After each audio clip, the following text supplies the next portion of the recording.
Period, di ba? Oo, kasi natanong na po sa amin yan sa testing, pero hindi pa lumalabas. Hindi ganun yung sagot nila. Hindi yung sagot ko. Ginaya. Naglaglagan. Ako po yung huling sasagot.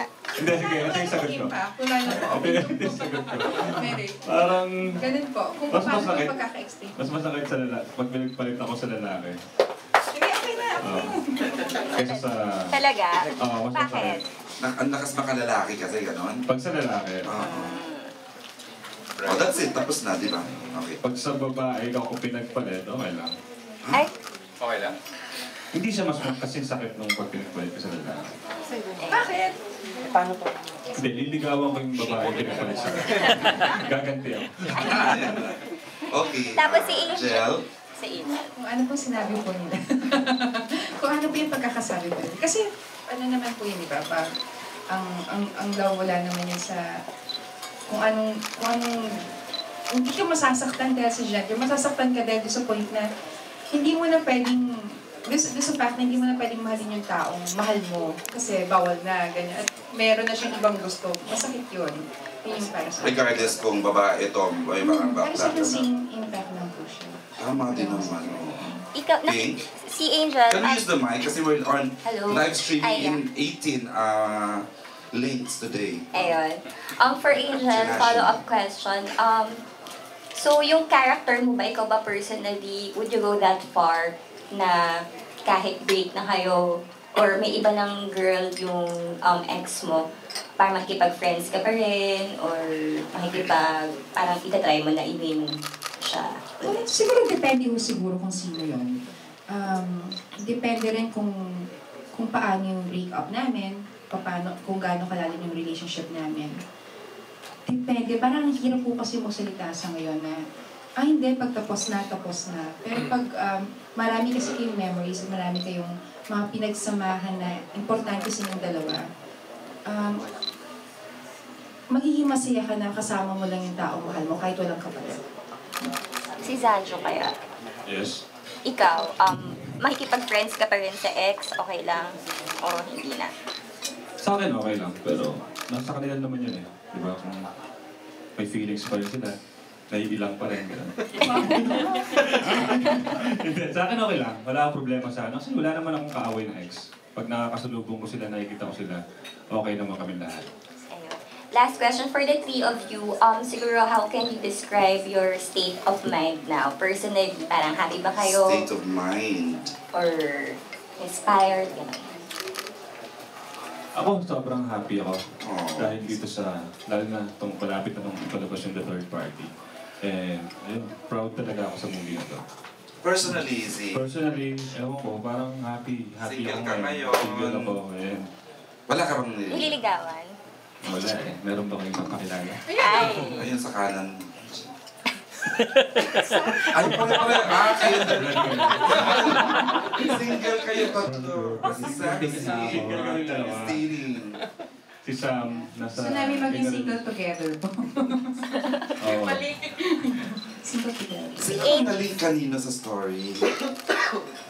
Sa story po, si Sam, si Max po and si Sa Anne. story silang dalawa, sa ano kami dalawa. Story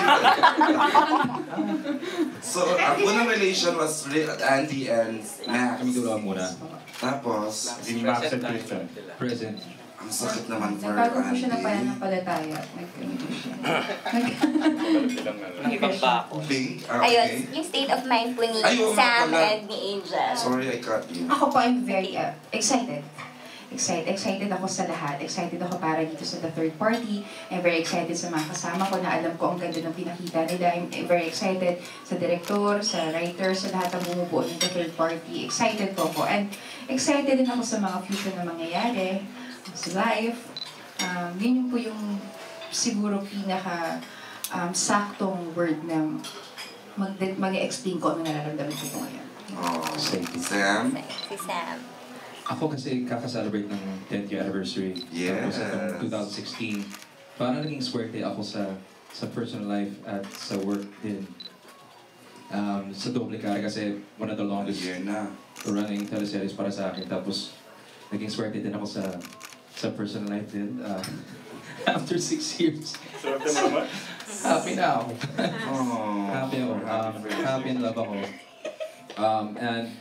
And also it's been yun, sa Double Cara, and I also had another movie earlier this year that did well. Correct. And this movie, I have a great feeling. It's something different. It's edgy, but it's very real. So excited din ako sa movie na to. And yun, it was a different challenge para sa akin. So it's been a great year. Okay. Congrats. Congrats. Get You're good? Yes, I'm Oh, good. Si Direk. Ano pong state of mind yun? State of the nation. Okay. Thanks. Next question. The next question will come from ayan, si Chicanes Ab, si Albert Abilido, si Albert. Hello, congrats. Thank you. Ayan. So for direct, ano yung nakita nyo na feeling nyo tama na mag-portray na mag-jowa si Sam tsaka si Zanjo? And how did you ensure na yung chemistry lalabas sa kanila? Ano ulit? Sorry. Yung unang question. Ano yung nakita bakit si Zanjo tsaka si Sam yung pinag-pair as lovers? And then, Yun choice ko choice ng management. Pero, actors tried and tested actors naman sila. So, we were very confident na matideliver nila yung role kahit ano pa yun. Now, regarding their chemistry, hindi na kami nag-intimacy workshop. More of talaga, explanation lang talaga ng character and kung ano yung i-require ko sa kanila as director para ma-achieve yung certain effects sa audience. Ganun lang ako mag-direct kasi very scientific. Yun lang. Pag hindi nila nakukuha, ulit. Meron kami isang eksena na paulit-ulit namin sinuot hanggang makuha for several days. Abangan niyo kung anong scene. Yeah. how intimate is the character of yung pagiging mag-jowa nila? Ano ka-intimate siya? Hindi niyo ba nakita before sa kanila? Oh. Nag-imagine to. Parang ito na sa opening day. And anong tawag dito for Sam and Zanjo? Ano yung what's in your mind during the time na parang yung parang naglalandian kayo? Ano yung tumatakbo and how do you execute it well na parang? For sure, hindi yung katulad yung tumatakbo sa isip mo, Albert. Ano ba? Siyempre, kailangan mo tanggalin lahat ng nakaharang. Inisip ko talaga mahal ko tong taong to. Oh. Ganun talaga yung isip ko para yun yung makita sa screen. And Nararamdaman namin. bakit ko kasi. ba? Ha? Nararamdaman namin.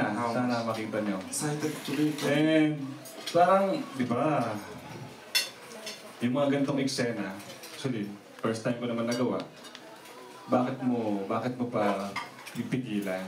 Minsan lang ito mangyari, di ba? Bigay mo na yung todo mo, and kailan ko pa ulit mauulit yun. Di ba? Tama. Sam? Same.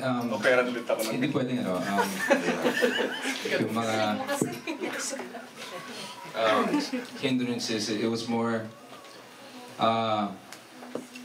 challenging yourself. And ako, there's siguro a few scenes that, there's a lot of scenes na sweet kami, pero yung parang, kaya naman tapos there's a few other scenes that mas sweet. So, imbes na parang maging mas awkward, parang pinagtawanan lang.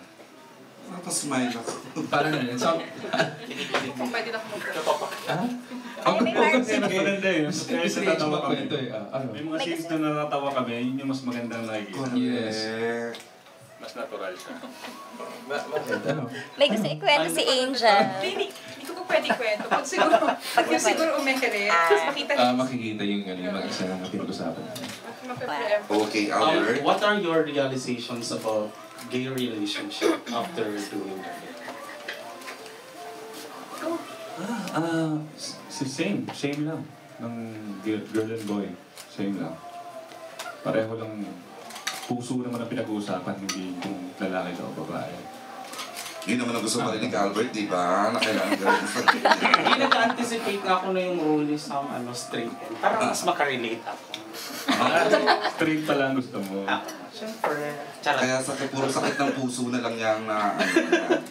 Okay, Sam. Realizations. Wala. I agree with Sandra. Same. Doesn't matter. Yeah. Angel. What? I mean, the story of your